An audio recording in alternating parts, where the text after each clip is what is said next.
Hello, hello, and welcome back to Grow My Business. I'm so glad you're here. If you are a woman in small business and you have not yet joined my online community, you are missing out.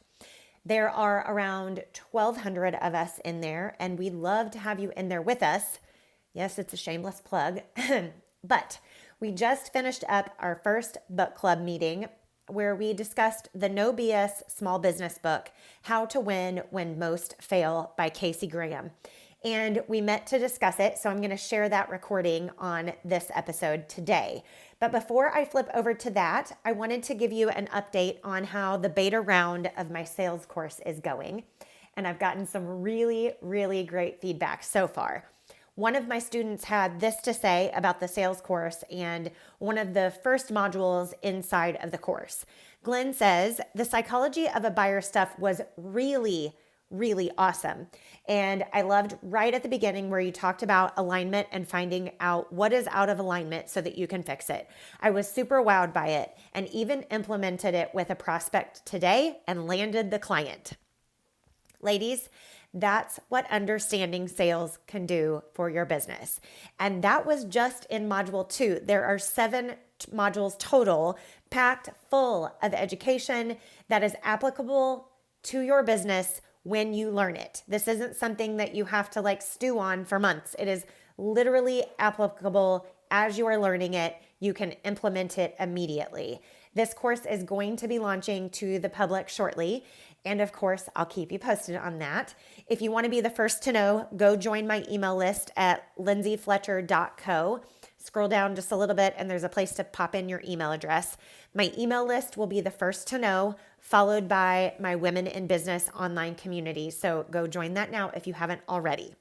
Okay, without further ado, here is our first book club meeting on the No B.S. business book by Casey Graham. There were so many takeaways. I highly recommend this book for all small business owners, not just women, but I think there were some things in there that I think spoke to us as women as well. Okay, here is the recording of our first book club inside of Women in Business online community. All right, welcome to the Women in Business Book Club.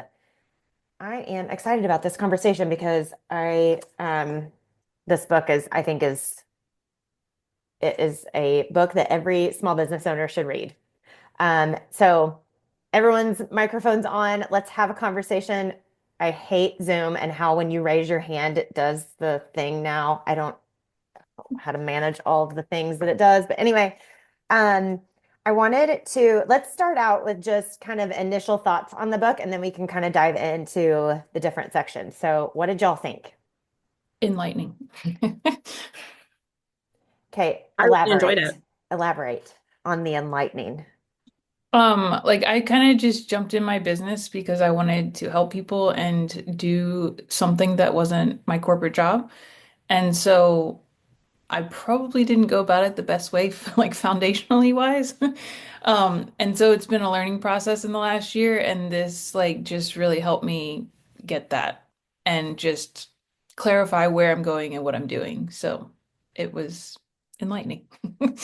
I agree. And Heather, I would say you're not the only one. I think a lot of us start our businesses sometimes out of necessity, but sometimes because we have the skill set that we know we can help other people with. And so it's really easy to get lost in the weeds of working in the business and Mhm. not remembering the bigger vision and the why behind what it is you're doing. And Right. so you're not alone. You're not the only one, for sure. Okay, someone else said they really enjoyed it. Who was that? I did. I specifically the part where he kind of basically the 5 whys. Because I thought I knew why I had launched my business and why it mattered to me. But then he made you go on a deeper level and I uncovered something I never thought of, and that was super powerful. Do you mind sharing what you uncovered? Um, well, I mean, really, of course, we started our businesses for financial freedom. Like, I have Sure. a deep desire to take my family and just travel. Hmm. And then when I really sat with that it just really boiled down to not being able to travel like as a child and other like just other things in there that really like when you're breaking cycles and all that kind of stuff and you're unlearning and you're becoming, you know, a new version of yourself, but you're kind of teaching yourself along the way. There's so much there. And so that I was enlightened as well when I really sat in that. Yeah, I agree. Going through the owner's intent statement that he has you go through is a very powerful, but I don't know about you guys, but I had a really difficult time wading through that process. Not in an I don't know what I want type of thing, but just a, how do I get this into a sentence? Like, how do I get this on paper, what it is I want this business to do, right? And I'm with you, Alicia. I also want to take my family and travel. It's something that we've not been able to do in a way that I've wanted to do it. I mean, we've gone to Florida, most summers, but we want to see the national parks and we want to go and and see the U.S.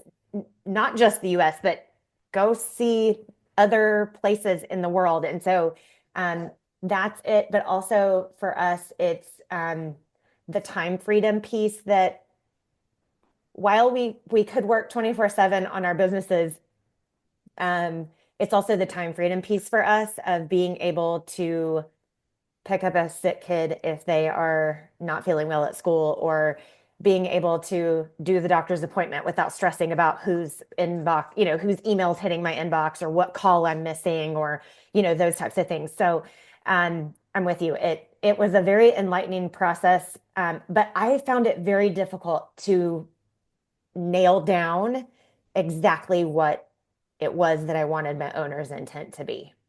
If we're still on the owner's intent piece, I think for me, it was a really kind of exciting process to go through to come up with Hmm. my owner's intent because I don't know that he necessarily even got into this in the book. So I have this, Heather knows, I have this problem where I'm always reading four books at once. Yeah. And another book I was reading at about the same time was on the Six Types of Working Genius by Patrick Lencioni. And while I did not like the book, I'm not a parable girl. Like, just tell it to me straight. Um, I like his concept of the working genius. And so as I'm learning about my genius, I am reading about this owner's intent thing and realizing that I can use that language of the six types in my owner's intent because my owner's intent when I started my business was I need to get away from my kids every once in a while to feel sane, and I want to buy expensive photography gear that I can't otherwise afford. And that was my why for the first 18 months, and I am perfectly happy with that. I got to do it. And now it's shifting. And I think that being able to shift your owner's intent, like, am I wrong? Did he go into that, or is like that just part of evolving? His was very comprehensive. Like, I feel like he was an Yes. established enough Yeah. owner to have something more comprehensive, but right now mine feels a little more fluid. Yeah. That No, anybody else experience that? I think this is something that we probably should put on the calendar to evaluate each year. Like, is it still the same? And if it's the same, fantastic. But maybe it has changed a little bit, and maybe this one piece doesn't, the business is, I'm building this business for X, Y, and Z, and maybe Y doesn't or X doesn't Mhm. align anymore. Yeah. What is the new Y? What do we want this business to do for us personally, professionally, mentally, all the things, right? But I think you're right. I think it can evolve over time. And so you also need to know that Casey Graham is a serial entrepreneur. He's no longer in gravy. He owns pool maintenance companies now. So that's how I found him, because we own a pool maintenance company, and that's how I found him. And he talked about his book in a pool maintenance training that he did with some business owners. And so I think that as a seasoned entrepreneur and someone who has bought and sold many, many businesses along the way, your owner's intent changes, maybe as your time freedom changes, maybe as your wealth changes. there are significant things that have changed for him over time that I think that now he has. I don't want to necessarily call it a luxury because I think his owner's intent is his and he owns that. But his owner's intent inside of Gravy, the company he talks about in this book, is to build a company that his kids want to work for one day. And that's not something that I'm looking at, right, as a business owner today, but maybe 10 years from now, I will Mhm. be looking at that, right? So I think you're right. I think it can change over time. I don't think there's anything wrong with it changing over time as long as you have good reasons as to why it's changing, right? I mean, I liked the hacks. I just thought that those were like all really great things to just, you know, pay attention to when you're going through your business. So section 1 was all about the owner's intent, and then section 2 was about the No B.S. business strategy, and I think that's what you're talking about, all the hacks that he talks through. So the part That that was part 3 part was the three, hack. okay. Oh Yeah. yeah, I see that now. Part 3, that chapter 3.2, I don't know why he did them that way, but anyway, chapter 3.2, the results over activity, is something that you guys know I preach that. Like, we don't do something if it's not going to produce. Like, that's like, I always liken it to wearing your bra at home. You don't have to do it. You don't have to wear your bra at home, right? Like, you can if you want to, but you don't have to. Like, why would we do something we don't have to do? Why would we add to our plate? Why would we add to our list? Why would we continue doing something that's not producing the results that we want? But I think that sometimes we get scared or we get fearful or we think that that's what we're supposed to be doing. And that kind of went back to that the business porn that he talked about of all these people out there saying we have to do it a certain way, and that's just not true, which I thought was awesome. Um, Yeah. I think his example of the way he led his company through the initial stages of COVID, or the example that he gave, was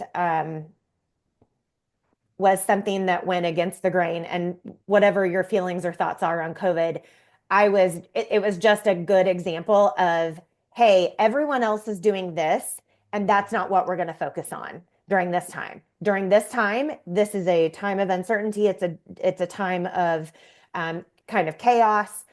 We are going to be the stability. We are going to be the people that continue on, we're a light in this dark time. And I thought his leadership in that, and the example that he gave in here on that was a really, really um, interesting and thoughtful, but also kind of backed up what he was saying in this book. Like, your business doesn't have to look like anyone else's, but also we still need to produce results. Um, and that if you're buying into the activity economy, you're going to fail, which we all, you know, I think we all agree with. Um, what did you guys think about flushing the toilet, getting rid of the stuff that is holding you back? I thought that was an interesting, like, he talks about counseling and therapy and exercise. And I mean, as someone who's struggled with anxiety and depression for the past, I don't know, 15 years since I became a mom, um, anxiety and depression, exercise and my Bible have been the two things that get me out of that like loop and out of that like cycle. When I start to feel myself going, I'm like, oh, I haven't exercised in 2 weeks.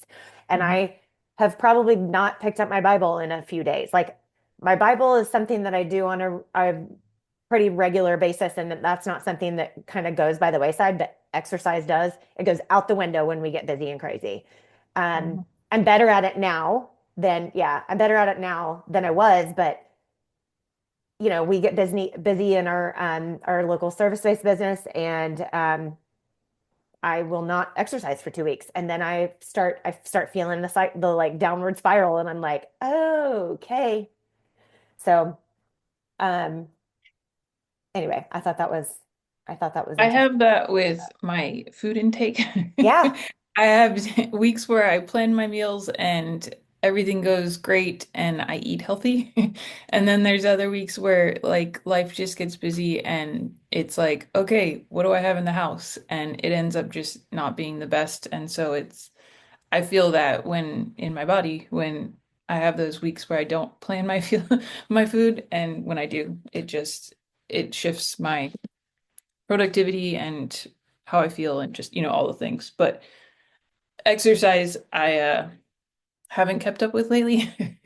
That needs to get put back in, and it's been a while. But when I was like during COVID, that was one of the things that kept me sane was I got up 5 a.m. every morning and went for a walk around the neighborhood, and it became a routine. And like Same. one time I didn't do it, it completely messed me up. Yep. Like I was like you said, oh, I haven't walked. That's what that is. Uh-huh. And so I need to get back into that, but life shifts and other things, and so Yep. Yeah. it's yeah. There's What a did you well-respected, oh, go go? ahead. No, no, go ahead. There's a well-respected child psychology book called The Whole Brain Child, and the guy who wrote it, one of his strategies is if you've got a kid who's like freaking out and their, upper registers of their brain are not firing, the tactic is move it or lose it. And like basically the principle is have your kid move their body in a really big way. Like we made up a game with my 4-year-old. Okay, starfish, and he has to basically do like jumping jacks. Yeah. We're getting him to do jumping jacks, but it's amazing how after we have him do, okay, we yell starfish, candle, rock, and he has to make these big motions with his body. And then after he does that for 30 seconds, he can access those higher portions of his brain again. And honestly, adults were not that different. I had No. something really stressful happen last Saturday. I was all in my head about it. I was all emotional about it. I was like unloading on everyone around me. And it like dawned on me, I need to move it or lose it. And I went and did a really sweaty cardio workout, hadn't really worked out in like 2 weeks. And just 30 minutes later, I was thinking so much more clearly about this situation. Mm-hmm. It was just, it was like, we know that, right? But until Right. we've practiced it recently, we don't realize how our bodies and our minds are so interconnected. So let's say you're managing a team or you get that really terrible client email, which they come, Yep. go work out before you respond. Like Yeah. move your body in big ways. It was just such a good reminder. Flush the toilet. Yeah. No, yes. Amen to that. Um, what did y'all think about him telling us to retire? Why you need to retire now? That the part where he was talking about like don't put off that meeting with a friend? Was that that portion? Yeah, it talked about the 5 things that people regret most on their deathbeds. Um, and just that like people wish that they had the courage to live a life true to themselves, that they hadn't worked so hard, that they had the courage to express their feelings, that they had stayed in touch with their friends, and that they wish they had let themselves be happier. And I think that's something that I think most of us on this call, I think we all agreed at the beginning of I think so everyone's heads were nodding at the beginning. There are reasons why we're doing our businesses, and they have actually nothing to do with the actual work that we do, right? Time freedom, financial freedom, being able to travel, those types of things, not being under a corporate structure, whatever that is. And I mean, I will say, I am a recovering hustle culture junkie. I've said that before. That's nothing new, but the number 5 is what hit me. I wish I had let myself be happier. I can get myself stuck. I can get myself stuck in a like hustling, grinding, it doesn't matter how I feel type of thing. And I think that I mean, he like called me out in this book. Like he called me out there, It was like, oh yeah, like I do deserve to be happy and I do deserve to have time off and I do need rest, right? Like, I mean, and that's biblical. Um, but I thought that there were like calling out those 5 things were like, yep, I already wish some of those things, right? Like I already wish that I hadn't worked so hard when my oldest were little. I really wish that I had, you know, taken and, examined my feelings throughout those years and why I was feeling the way I was feeling, and getting help and understanding what I needed to do. But um, I don't know. I don't know if y'all have any comments or thoughts on that section, but That was I, a big part of why I quit my corporate job. Like I was with a company for 7, 8 years and then I switched to another one. And I didn't even make it a year before I finally was like, this isn't it. I can't do this anymore. Like it's not just where I was working. It was everything about it. But like you said, like I don't have kids, but my family all lives away from me, so I see them summer and Christmas, unless somebody comes to visit, and that's usually just my parents. yeah, yeah. So it was limited on how often I got to see people, and then being in like the dating world, and you see all these people like traveling and doing all this stuff, and I'm like, how do they do that? Hmm. Like I can't like I get 2 weeks a year, and that's to see my family if I want to see my family, Right. like That's not even to so do anything fun. Like, right I mean, not that your family's not fun, but that's right not even to do a trip because you want to.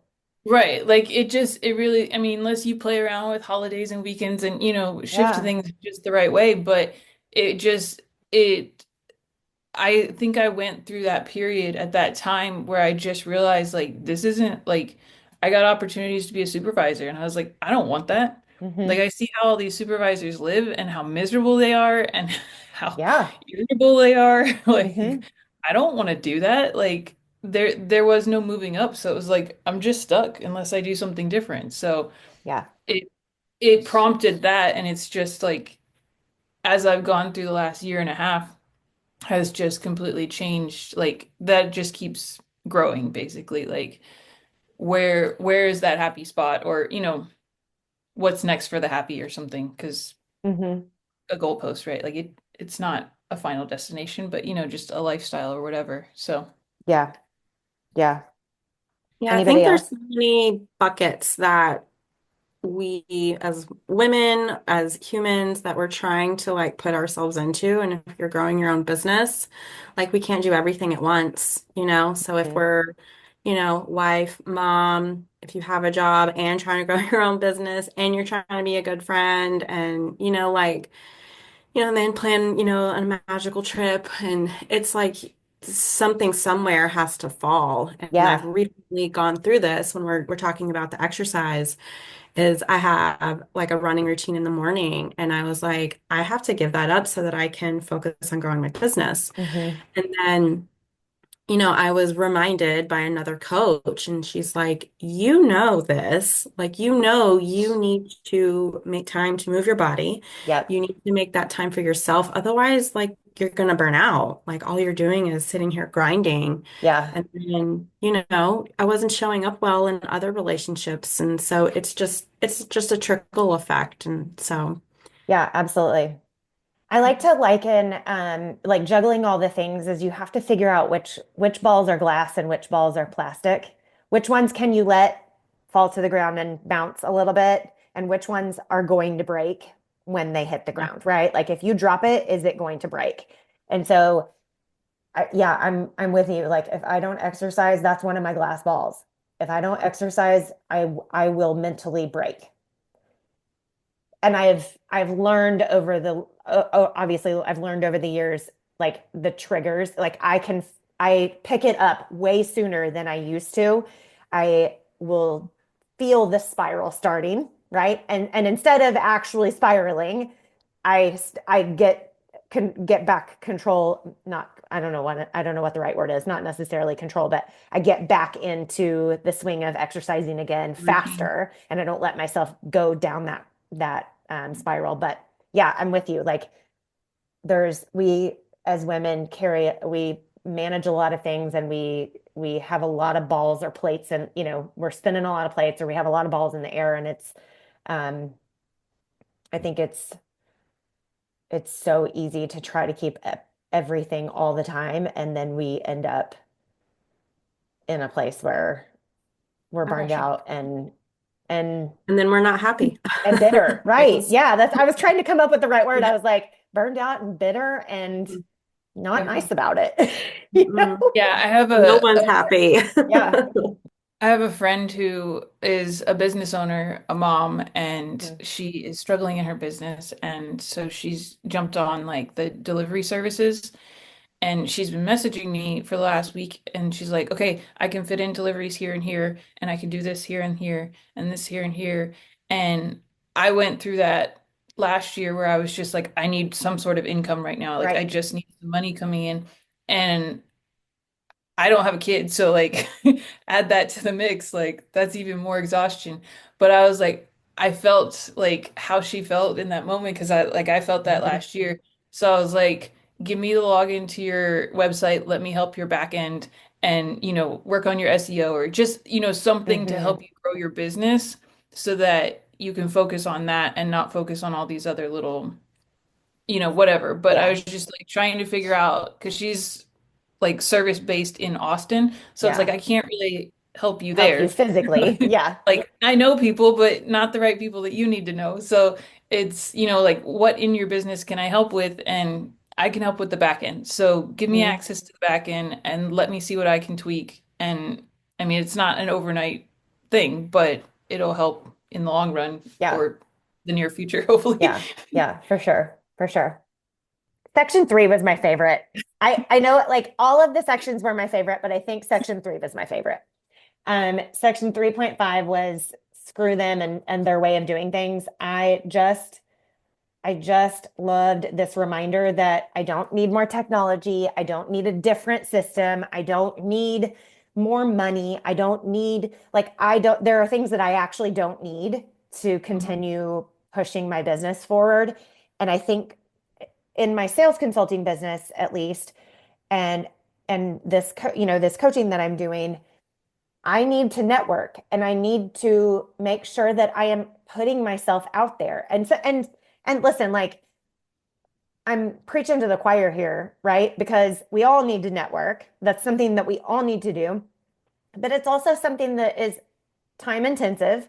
And it's also something that is hard. Like it's hard putting yourself out there. It's hard showing up all the time in that way. And so it was just a good reminder that I don't need I don't need a fancy system. I don't need some sort of I don't need like video equipment to do Zoom calls. Like I don't need the extra things. I just need to do the things that I know works, right? And I just loved those reminders. It's something that I preach, but it was a great reminder for me too. And then the do what matches your owner's intent. Go back to that always, right? Yeah, the you don't have to sell the same way and you don't have to market the same way. Mm-hmm. Do Yes. it the way that works for you. Like Yes. everybody's different. Everyone has their strengths in Right. like how they communicate with people or how they put themselves out there. Um, you don't have to be on video all the time. No. That's my issue. I I don't don't, like I'm not on like y'all, I'm in the women in business group, but I don't post anything anywhere. I yeah. mean, I literally don't. Like, I don't post to my personal page. I don't post to it. I have an Instagram account. I've removed it all from my phone. Um, and so I'm building this the way I want to build it, the way that it aligns with my values and what's important Your to owner's me. intent. Yeah, my owner's intent, right? Like, I want to build this so that I don't have to be in all the places all the time, Right. right? I got so much out of that one, those like three pages out of the whole book was like, yes, thank you for the reminder. I don't need to do it like everybody else. I don't have to do it like everybody else. And that's kind of like your own personal superpower is Yes, you do it your way with your yes, values yes, and whatever your intuition tells you. And that's how you get your, the real clients or the real customers. yes, They get you. right. And I think too, there's a difference in not needing the extra stuff. There's a difference in that versus needing to be educated in an area.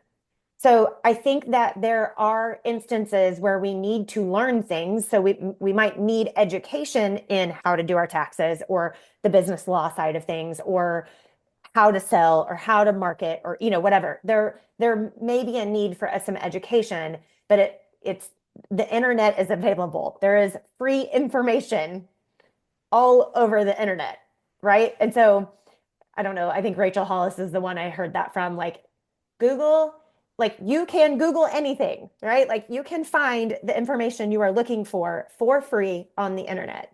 Um, but I do think that, you iron sharpens iron. And so, um, finding, if you need help in an area, finding a coach that can help you do those things, or, or bringing someone in like you, Heather, that can master the back end for you, maybe take on some project style work and can optimize your SEO so that when people do Google you, you do pop up, right? Right. But I don't know. I think there's a difference in keeping yourself stuck because you think you need these things versus really not having the knowledge, right? And so, Yeah, there's always a place to learn. Like yes, we never yes, stop learning. yes, for sure, for sure. As someone who owns also owns a separate from my sales consulting, we own a business that we have employees. His tidbits and information on managing a team and his advice on those things was also valuable. Do any of you have teams? No. Okay. Okay.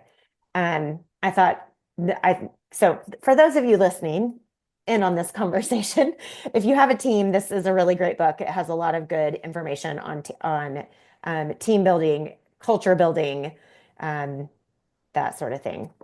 Anyone else have anything they want to bring up from this book? Because I loved it and I definitely think it's something that everyone should read.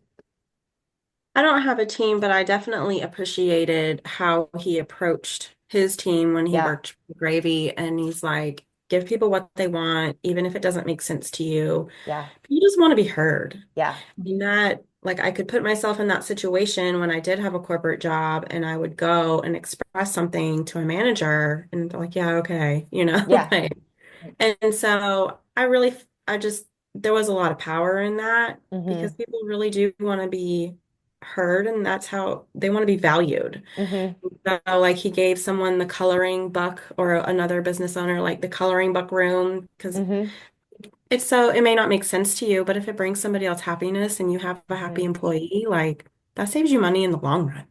Well, and I think too, I don't know about y'all, but I read this from not only the perspective of someone who owns a business who has employees, but also from a customer perspective. Like maybe we should be focusing on aligning our customers with our not necessarily our owner's intent, but the culture we want to create within our business, right? So maybe you can take some of that information, and if you have a difficult client, and I'm not saying fire all your clients, but if you have someone that doesn't match you culturally on what you're wanting to build in your business, they're not an ideal client for you. And so managing our clients and our customers the same way as we would manage team members could be beneficial if we look at it from that kind of a perspective versus just employees.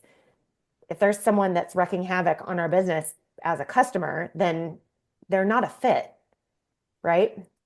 And we're probably not a fit for them as well if it's an unhappy situation, right? So I thought I Well, don't yeah, know, it that just was kind of plays a into like it's your business, so you should be mm-hmm, doing what you want to do. mm-hmm, So like I started with doing all the things to help mm-hmm, businesses. And as I've progressed through different clients and the last year and a half, I've figured out what I like doing, what I want to do, what I enjoy doing, mm-hmm, and what I don't want anything to do with. mm-hmm. So now shifting that to, okay, I'd like to focus on this direction or more this. And now I've gotten better about saying, no, I don't handle that, but I can refer you to somebody else Yes, because it's not going to make me happy. And if I'm not happy in my business, then what was the point? right. Because we I think don't a want to lot of be it on our is, deathbed going, I wish I wouldn't have taken all those clients who made me stressed out every day of my life, Right. right? Like we don't want that. Like longer term, bigger picture, we don't want Yes. that. I Mhm. thought this book was fantastic. Highly recommend if you're listening that it's the No B.S. Small Business book by Casey Graham. How to Win When Most Fail. I think he's brilliant. And I thought it was a pretty easy read as well. So, any last minute comments? Jennifer, we've not heard from you. Oh, You're muted. okay. So I There we muted. go. That's because I'm just here. I Okay, saw the invitation on Facebook. I didn't even know what book this was, so perfect. I'm definitely going to read it. Um, Definitely do. I'm loving all of these tidbits, like, divine intervention. So Girl. this is all beautiful.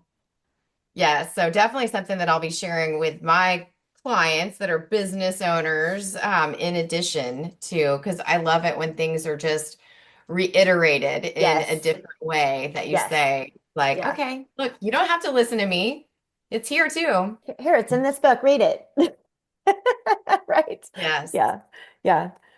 All right. Yeah, so Any that's why I'm so quiet. perfect. No, that's fine. I put it on Facebook and I was like, please come, even if you didn't read the book. Yes, like come and listen because it's a great I was hoping for a great discussion like this. So it's a great book. Go get it.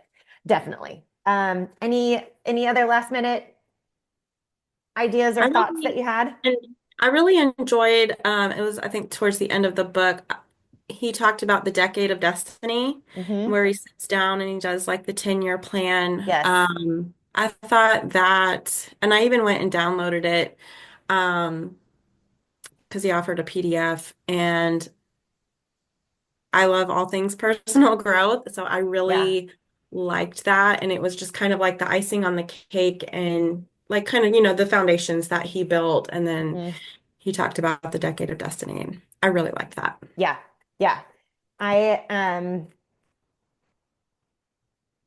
think I mean I don't know. Maybe the moral of this whole thing is we have to keep focused on the bigger vision of it, right? We have to set boundaries. We have to um but we have to stay focused on the bigger picture because otherwise we can get lost in the minutia of and the weeds of the day-to-day stuff and forget what it is that we're doing this for and why we're showing up every day.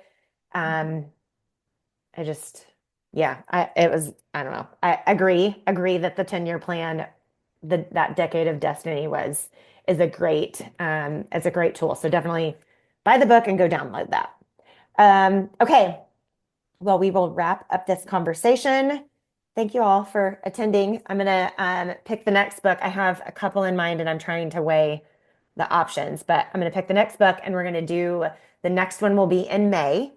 And then it'll be like I'm thinking like mid-May because school will then be out and then we'll break for the summer and then we'll pick back up in August or September on the book club. But thank you all for joining Thank you today. for I the book appreciate you being here. recommendation. And Yeah. sorry, say that again. Thank you for the book recommendation. Yeah, It's a you're good one. welcome. Thank Yeah, you. be on the lookout for the next book. I will email it out and also post it in the Women in Business group, and then we will go from there. I thought this was a great first book and a great Mhm. first entry into what hopefully will be a very long Women in Business book club. So, all right, y'all have a great day, and I'll talk to you later. Bye. Thank Bye. you.